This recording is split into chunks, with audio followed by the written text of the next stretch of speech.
now let us discuss the important part of this chapter, that is art. Art means कला. अब मौर्यन लोग जो थे उन्होंने कला के क्षेत्र में क्या योगदान दिया है हम वो पढ़ने जा रहे हैं. Stupa, an oval shaped construction under which the remains of Lord Buddha's body were kept in a box is known as stupa. There are 5 famous stupas of King Ashoka's time. Stupa of Sanchi, number 1. Number 2, stupa of Sarnath. Number 3, stupa of Berat. Number 4, stupa of Nadgandha. Number 5, stupa of Devani Mori in Gujarat. Besides, Chaityas, Viharas and mutts were constructed. The period of King Ashoka was the golden period of prosperity for Buddhist religion and age of sculpture and architecture.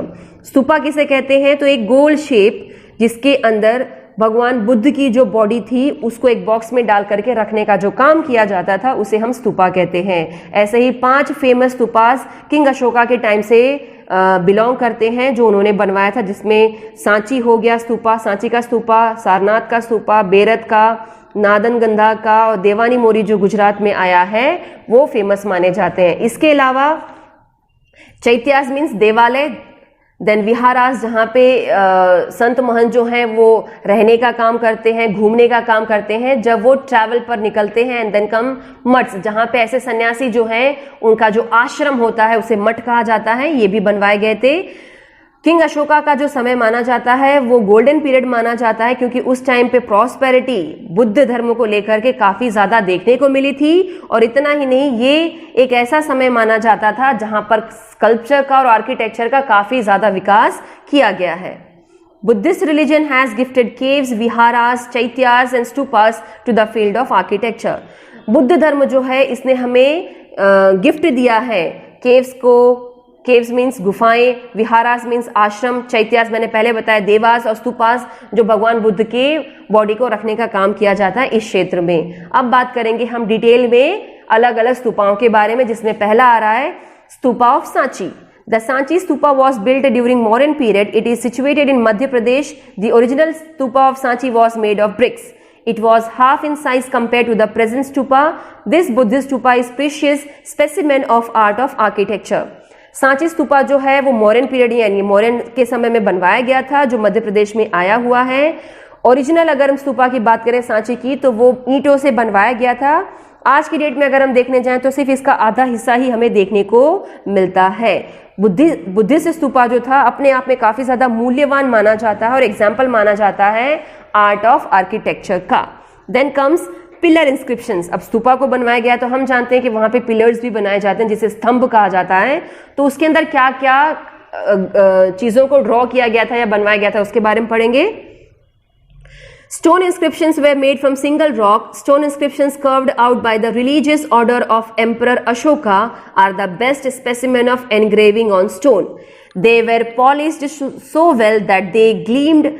Such pillars were erected in Ambala, Meerut, Allahabad, Sarnath, Loria near Nadangarh, Sanchi, Kashi, Patna and Bodhi Vruksha near Bodh Gaya. They were carved in Brahmi script. अब यहाँ पे क्या बताया जा रहा है, ये जो स्टोन इंस्क्रिप्शंस थे यानी पत्थरों पे की गई जो नक्काशी थी वो एक ही पत्थर पर बनाई गई थी. स्टोन इंस्क्रिप्शंस जो होते हैं वो इसलिए बनवाए जाते हैं ताकि जो भी हमारी धार्मिक सोच है उसको उस पर डाला जा सके. तो ऐसी जो धार्मिक सोच थी किंग अशोका की वो इस पर बनवाई गई थी जो अपने आप में एक बेस्ट एग्जाम्पल माना जाता है.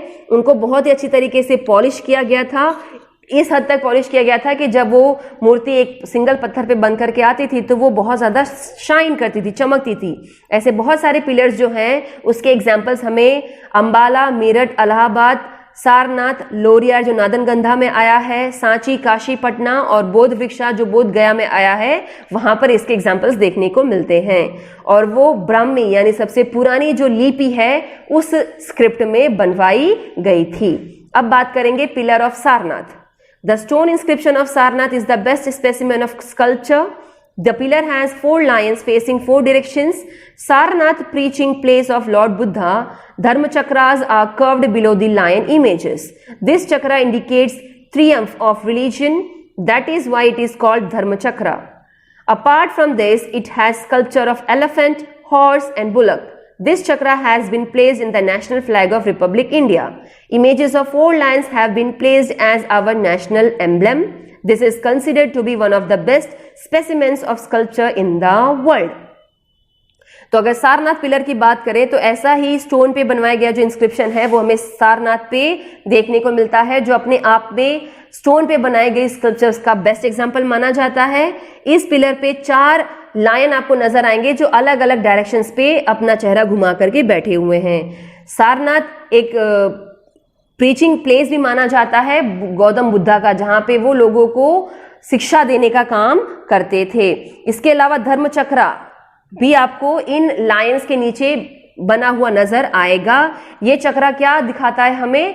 जीत, विक्ट्री ऑफ रिलीजन, धर्म पर जो जीत होती है उसका हमें ये इंडिकेशन देता है। इसी वजह से इसको धर्मा चक्रा भी कहते हैं। इसके अलावा इस स्कल्पचर में अगर आप ध्यान से देखेंगे तो आपको एलिफेंट, हॉर्स और बुलक भी नजर आएगा। ये चक्रा जो है हमने और कहाँ देखा है? तो यस, हमारा जो नेशनल फ्लैग है उसमें भी आपको ये चक्र देखने को मिलेगा, इसीलिए उसको हम अशोक चक्र के नाम से भी जानते हैं। ऐसे 4 लायंस की भी जो आपने इमेज है वो कहाँ देखी है? हमारे नेशनल एम्बलम में। इसके अलावा अगर हम करेंसीज की बात करें तो भारत की जो भी करेंसी है उसमें भी आपको लायन के फेसेस नजर आएंगे, चक्र का जो सिंबल है वो नजर आएगा। तो ये अपने आप में एक बहुत अहम एग्जाम्पल माना जाता था स्कल्पचर का पूरे विश्व में। Then comes stone inscription. Stone inscriptions carved by religious orders of Emperor Ashoka are the best specimens of engraving on stone. Wooden art, stone sculpting shows an excellent specimen of art of architecture. Along with erections of pillars of wood and stone, beautiful arches are engraved on the door, which stresses religious behavior. Such stone inscriptions have been found from Peshawar, Dehradun, Thane, Mumbai, Dhauli, Jaugada and Chennai, etc. Such type of stone inscriptions has been found from the foothill of Girnar mountain on the way to Junagadh in Gujarat. Other than this, Palitana Jain temple of Shatrunjay mountain in Gujarat, Jain temple 1847 AD of Hathi Singh in Ahmedabad are such stone inscriptions which provide complete information in Sanskrit and Gujarati languages. तो अगर पत्थरों पे की गई नक्काशी के बारे में बात करें तो वो एम्परर अशोक जो थे उनके द्वारा कराई गई कलाओं में से बहुत इंपॉर्टेंट कला मानी जाती है, क्योंकि वो धर्म से जुड़ा हुआ इंस्क्रिप्शन माना जाता है। किन किन चीजों पे करवाया है, भले वो लकड़ी की बात करें, पत्थरों की बात करें या किसी भी चीज की बात करें, वो अपने आप में एक बहुत बेहतरीन काम माना जाता है, किंग अशोका के द्वारा कराया गया। इसके अलावा अगर हम पिलर्स को कहीं भी स्थापित, इरेक्ट मीन्स कहीं भी बनवाने की बात करें, तो उसमें लकड़ियों का और पत्थरों का भी इस्तेमाल किया जाता था। आपने ऐसे बहुत सारे एग्जाम्पल्स देखे होंगे जहां पर डोर पे भी बहुत अच्छे तरीके से इंस्क्रिप्शंस करवाए जाते हैं और उसके अंदर जो कला होती है वो धर्मों से जुड़ी हुई होती है। जैसे कहीं पे यज्ञ किए जा रहे हैं, कहीं पे पूजा पाठ की जा रही है, तो इस तरीके की जो इमेजेस थी, एनक्रेविंग्स थी, वो नजर आती है। तो ऐसे बहुत सारे एग्जाम्पल्स अगर हम देखने जाएं तो अलग अलग जगहों से पाए गए हैं, पेशावर, देहरादून, थाने, मुंबई, धौली, जौगड़ी और चेन्नई। इसके अलावा स्टोन इंस्क्रिप्शंस की बात करें तो वो हमें फुट हिल, अगर हम गिरनार की बात करें जो जूनागढ़ में आया हुआ है, उस पर्वत के नीचे आपको ऐसे बहुत सारे एग्जाम्पल्स देखने को मिलेंगे गुजरात में। इसके अलावा पालीताना का जो जैन टेम्पल है, जो शत्रुंजय नाम का पर्वत है, उस पर आया हुआ है, वो भी अपने आप में अद्भुत माना जाता है, क्योंकि आपको स्टोन से रिलेटेड बहुत सारी ऐसी स्टोन इंस्क्रिप्शंस वहां पर नजर आएंगी, जो हाथी सिंह के नाम से जाना जाता है अहमदाबाद में। वहां पर भी आपको ऐसी बहुत सारी एग्जाम्पल्स मिलेंगे। तो कहीं ना कहीं ये हमें बताता है कि इन सभी नक्काशी में संस्कृत भाषा का और गुजराती भाषा का इस्तेमाल किया। Style of art in South India. Many Buddhist stupas were built in the regions near Krishna and Godavari river during the reign of Satvana kings. They were of semicircle, oval and bell-shaped. Stupa in Nagarjuna, Kaunda and Amravati are the best specimen of Dravid's style of art. Chola kings adopted Dravid style of architecture up to the great extent.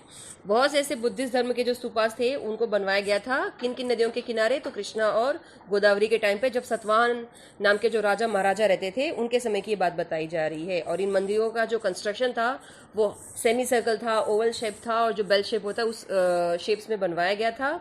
ऐसा एक स्तूपा का example यहाँ पे दिया है नागार्जुना, कोंडा और अमरावती वो उनमें से बेस्ट एग्जाम्पल्स माने जाते हैं द्रविड़ स्टाइल में बनवाए गए आर्ट का यानी टेम्पल्स का। चोगला किंग्स जो आए थे उन्होंने भी द्रविड़ स्टाइल को ही अपने आर्किटेक्चरल पॉइंट ऑफ व्यू से एक्सेप्टेड किया है। Now let's have art of Gupta period. During the Gupta period architecture, sculpture, painting, dancing and music flourished. Parvati temple at Jabalpur, Bhumara Shiva temple, Eran's Narasimha temple, Gop mandir at Jamnagar, stupas, chaityas, mutts, viharas, flags and pillars are the unique examples of Gupta art. Gupta period is known as the golden period of art.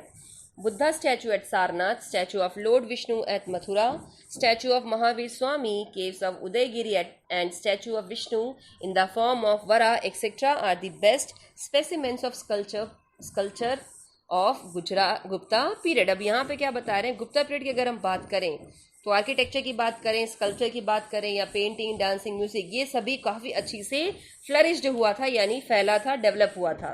जिसके कुछ examples यहाँ पे दिए गए हैं। Parvati temple जो जबलपुर में आया है, बुमरा टेम्पल जो नोगाड़ा नाम की जगह पे आया, ईरान्स टेम्पल जो मध्य प्रदेश में, ऐसे बहुत सारे मठों के बारे में बात करें, स्तूपा के बारे में बात करें, पिलर्स के बारे में बात करें, तो ये अपने आप में एक अलग ही सौंदर्य पैदा करता है। किस जमाने का? गुप्ता आर्ट का। इसी वजह से गुप्ता पीरियड को गोल्डन पीरियड ऑफ आर्ट भी कहा जाता है। बुद्धा स्टैचू की बात करें जो सारनाथ में आया है, या विष्णु की स्टैचू की बात करें यानी मूर्ति की बात करें जो मथुरा में आया है, महावीर स्वामी की बात करें, या फिर उदयगिरी और स्टैचू ऑफ विष्णु जो वरा मीन्स शुकर मीन्स पिग के फॉर्म में जो वहाँ पे उनके जो स्टैचूज बनाए गए हैं वो भी अपने आप में बेस्ट स्पेसिमेंस यानी एग्जाम्पल्स माने जाते हैं गुप्ता टाइम पे जो भी स्कल्पचर किया गया था यानी मूर्तियां बनवाई गई थी उनके बारे में। अब बात करते हैं केव आर्किटेक्चर। केव आर्किटेक्चर किसको कहा जाता है? Cave architecture is considered as a man-made place of beauty. Caves of Ajanta and Ellora at Aurangabad, Elephanta Caves near Mumbai, Udaygiri and Bagh near Gwalior, Bhubaneswari at Odisha, Khandagiri and Nilgiri are the famous specimens of cave architecture of Gupta period. Khambalida in Gujarat, Dhank, 3 caves at Junagadh, Tadaja, Sana, etc. caves are also found. The cave inscription of Ashoka have been carved on the walls of 3 caves of Berber mountain 16 km away from Gaya. This describes works of charity done by Ashoka. Caves of Assam and Darjeeling, Sudama cave of Bihar and cave of Sita are the well-known cave architecture.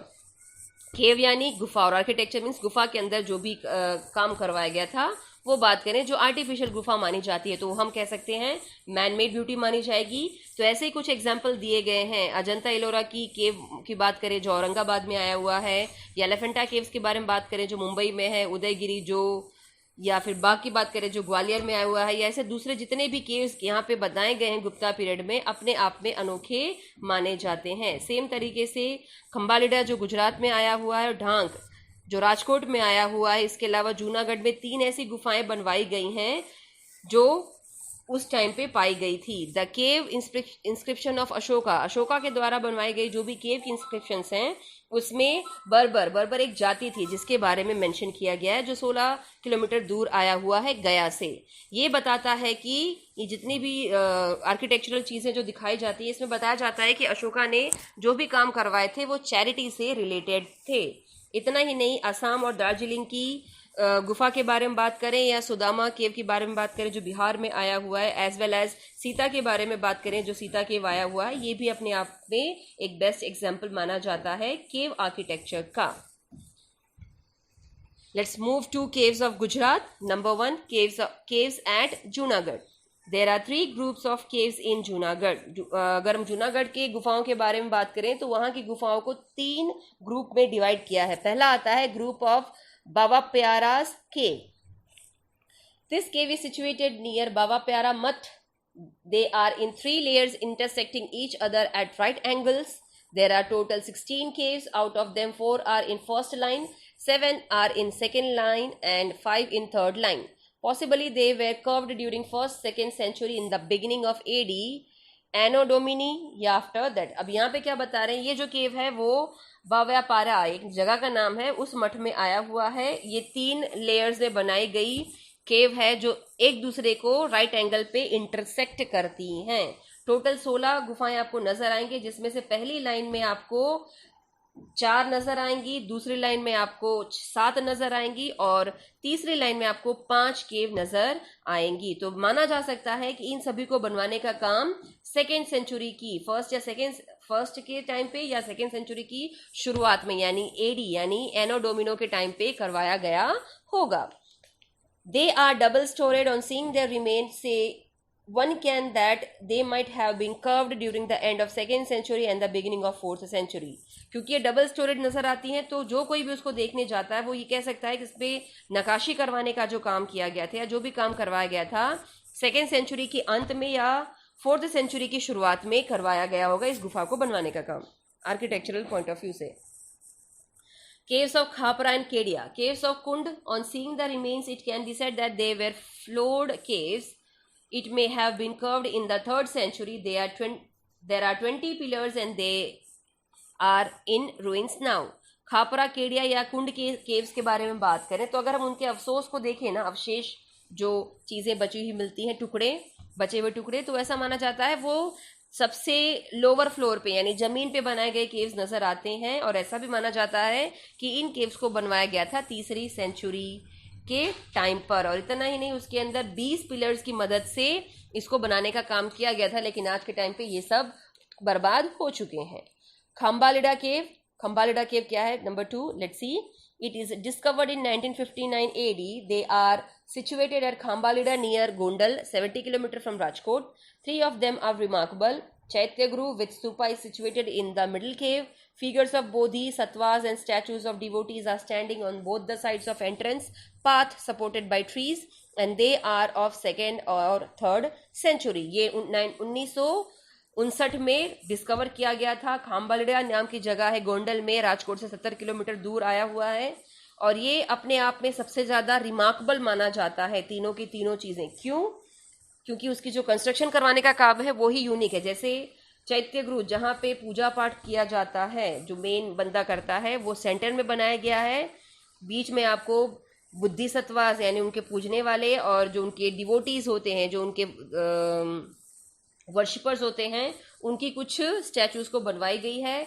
Entrance जो है इस मंदिर में जाने का, इस केव में जाने का, दोनों साइड पे ट्रीज को लगवाया गया है, जिससे ये पता लगती है कि उस टाइम पे भी लोग कहीं ना कहीं ब्यूटी पे बहुत ज्यादा फोकस किया करते थे। और ऐसा माना जाता है कि ये 2nd और 3rd सेंचुरी में बनवाया गया केव है। Then comes Talaja cave. Mountain of Talaja is situated near the mouth of Shatrunjay river in Bhavnagar district. It is famous as pilgrim of Taldhwaj Giri. 30 caves has been carved from stones with huge gates. Ebhal Mandap and Chaityaguru are the best examples from sculpture and protection point of view. Cave architecture of Buddhist religion belongs to the 3rd century AD. अब यहाँ पे क्या बताया जा रहा है? ये जो तलाजा केव है ये एक पर्वत है, तलाजा नाम की जगह, जो एक नदी, हमने सुना है शत्रुंजय नदी जो भावनगर में आई है, उसके किनारे बनाया गया है। और ये तालध्वज नाम की जो फेमस तीर्थ स्थल है उसकी वजह से बहुत ज्यादा फेमस माना गया है। इसके अंदर कुल 30 गुफाएं बनवाई गई थी बड़े बड़े पत्थरों से और उसमें बहुत बड़े बड़े गेट भी लगवाए गए हैं। एभल मंडप यानी जिसे सभाखंड कहते हैं, जहाँ पे सभाएं होती हैं, मीटिंग्स, और चैत्यगृह जहाँ पे डिवोटीज अपने डिवोटी को वर्शिप करते हैं, उसका जो स्कल्पचर है यानी मूर्तियों के बनवाने का काम किया जाए या प्रोटेक्शन के पॉइंट ऑफ व्यू से माना जाए तो बेस्ट माना जाता है। तो ये जो केव आर्किटेक्चर था ये सब कुछ बुद्ध धर्म से बिलोंग करता है ऐसा माना जाता है, वो भी कब? 3rd सेंचुरी के दरमियान। Then comes Sana cave. This group of caves is situated on the top of Sana mountain in Vankia village, Una taluka in Gir Somnath district. These caves are spread on Sana mountain like beehive. अब यहाँ पे क्या बता रहे हैं कि ये जो गुफाओं का समूह है ये सना नाम का जो पर्वत है उसके ऊपर आया है। गांव है वांकिया जो ऊना तालुका से बिलोंग करता है गिर सोमनाथ डिस्ट्रिक्ट से। ये जो केव्स है ये सना माउंटेन के आसपास फैले हुए हैं, जैसे छत्ते होते हैं, आपने देखा होगा मधुमक्खियों का जो छत्ता होता है, कुछ उस तरीके से इसका आपको पिक्चर नजर आएगा। देन केव्स ढांक केव। ढांक के giri is situated at Dhank village of Upleta taluka at Rajkot district. It is considered that they might have been built in the beginning of the 4th century. Dhankgiri नाम की एक जगह है जो ढांक विलेज से बिलोंग करते हैं, उपलेटा तालुका में, राजकोट डिस्ट्रिक्ट में। ये अपने आप में ऐसा माना जाता है कि जब 4th सेंचुरी की शुरुआत हुई थी तब ढांक गुफा को बनवाने का काम किया गया होगा। देन कम्स झिंझुरी झार। There are many Buddhist caves in the west of Dhank. About 7 kilometers from Siddhsar is the valley of Jhanjhar, Jini Jhanjhar. It is considered that they have been built in the 2nd century. ऐसे बहुत सारे बुद्ध धर्मों से belong करने वाले जो गुफाएं हैं वो वेस्ट नाम की जो जगह है ढांक में वहां पर आई हुई है, जो 7 किलोमीटर दूर माना जाता है। सिद्धसर नाम की जगह है, एक वैली है, घाटी पड़ती है, झिंझारी झार नाम की जगह है, वहां से ऐसा माना जाता है कि इसको बनवाने का जो काम हुआ था वो 2री सदी में यानी 2nd सेंचुरी में किया गया है। Then comes Khapra Kodia caves at Kutch. अब कच्छ में जो केव्स आए उसके बारे में बात करते हैं। These caves are situated on the top hill near old Patgadh in Lakhpat taluka of Kutch. There are 2 caves. These are discovered by K Shastri in 1967 AD। ये जो गुफाएं हैं वो एक हिल माना जाता है उसके ऊपर, जिसका नाम दिया है पातगढ़, लखपत तालुका में आया हुआ है कच्छ डिस्ट्रिक्ट में, जिसके अंदर 2 गुफाएं नजर आती हैं। उनको ढूंढने का जिसने काम किया था उनका नाम था के शास्त्री 1967 में। Then comes the last caves at Kaliya Dungar, जिसे काला डूंगर के नाम से भी जानते हैं। There are 3 caves in Kaliya Dungar at Jagadia Taluka in Bharuch district. These are the best old architectured specimens of Buddhist religion. Architecture of these caves is marvelous. An 11 feet high statue of lion with 2 bodies and 1 mouth in the form of pillar has been carved, which is a single rock. Kaliya Dungar के बारे में बात करें तो कालिया डूंगर जो है झगाड़िया नाम का जो तालुका है भरूच डिस्ट्रिक्ट का, वहां पे आया हुआ है। ये अपने आप में सबसे पुराना आर्किटेक्चरल एग्जाम्पल माना जाता है बुद्ध धर्म का। इनकी जो भी कंस्ट्रक्शन का काम किया गया है वो काफी ज्यादा आश्चर्यजनक माना जाता है। इसके अंदर इस गुफा में 11 फीट हाई एक स्टैचू बनाया गया है, मूर्ति बनाई गई है एक लायन की, और 2 बॉडीज बनाई गई है और एक मुंह बनाया गया है कुछ इस तरीके से एक ही पत्थर पे, और वो अपने आप में एक अद्भुत नजारा देने का काम। Thanks for watching. Please like and subscribe, watch and learn.